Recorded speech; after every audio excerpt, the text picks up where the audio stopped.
Assalamualaikum warahmatullahi wabarakatuh. Perkenalkan, nama saya Muhammad Imran, Prodi Manajemen 21B. Baik, pada kesempatan ini saya akan memaparkan materi tentang pendidikan agama Islam. Materi pertama, menelusuri konsep dan urgensi Islam, iman dan ihsan dalam membentuk insan kamil atau manusia sempurna. Rasulullah Shallallahu Alaihi Wasallam bersabda yang kemudian tertuang dalam sebuah hadis yang cukup panjang. Umar radhiyallahu anhu berkisah bahwa pada suatu ketika saat ia duduk bersama Rasulullah Shallallahu Alaihi Wasallam, tiba-tiba datang seorang laki-laki berpakaian sangat putih, berambut hitam legam, tidak tampak padanya kelelahan bekas perjalanan, dan di antara para sahabat tidak ada yang pernah mengenalnya. Laki-laki itu kemudian duduk di hadapan Rasulullah Shallallahu Alaihi Wasallam, lalu menyandarkan lututnya pada lutut Nabi serta meletakkan tangannya di atas paha Nabi Shallallahu Alaihi Wasallam. Kemudian laki-laki itu berkata, "Hai Muhammad, beritahukan kepadaku tentang Islam." Maka Rasulullah Shallallahu Alaihi Wasallam berkata, "Islam adalah engkau bersaksi bahwa sesungguhnya tidak ada ilah kecuali Allah, dan sesungguhnya Muhammad itu utusan Allah. Engkau mendirikan salat, engkau menunaikan zakat, engkau berpuasa pada bulan Ramadan, dan berhaji ke Baitullah jika engkau mampu melaksanakannya." Laki-laki itu berkata, "Engkau benar." Umar dan orang-orang yang berada di situ pun heran karena laki-laki itu bertanya dan ia sendiri membenarkannya.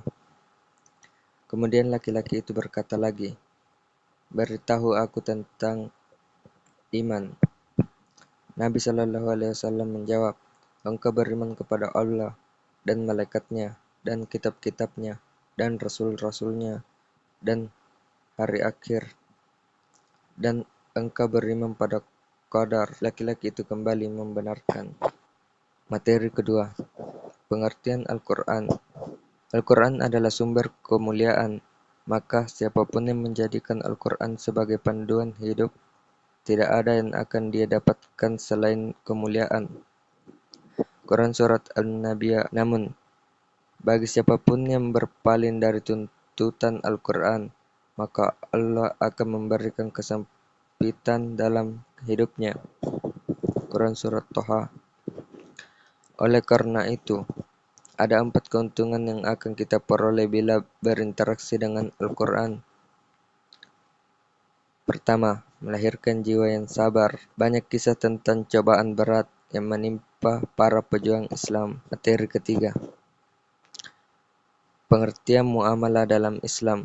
Pengertian muamalah menurut istilah syariat Islam adalah suatu kegiatan yang mengatur hal-hal yang berhubungan dengan kegiatan sesama umat manusia. Adapun muamalah secara etimologi memiliki makna yang sama dengan al-mufa'alah, yaitu saling berbuat, yang berarti hubungan kepentingan antar seseorang dengan orang lain. Materi keempat, membumikan Islam di Indonesia. Ahmad Syauqi. Islam hadir di Nusantara ini sebagai agama baru dan pendatang, karena kehadirannya lebih belakang dibandingkan dengan agama Hindu, Buddha, animisme, dan dinamisme. Dinamakan agama pendatang karena agama ini hadir dari luar negeri. Materi kelima, membangun persatuan dalam keberagaman Islam. Dalam kaitannya dengan agama, Islam merupakan petunjuk bagi manusia menuju jalan yang lurus, benar dan sesuai dengan tuntunan kitab suci Al-Quran yang telah diajarkan oleh Nabi Muhammad SAW. Materi keenam, Islam dan tantangan modernisasi.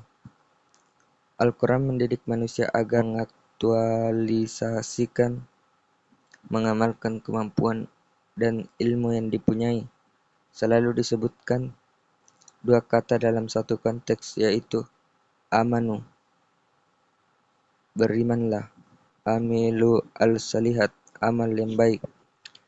Materi ketujuh, zakat dan pajak dalam pandangan Islam.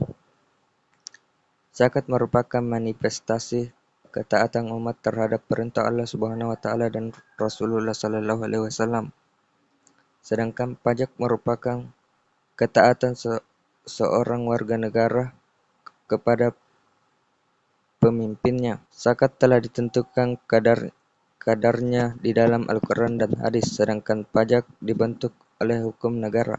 Baik, itulah tadi yang dapat saya sampaikan. Lebih dan kurangnya mohon dimaafkan.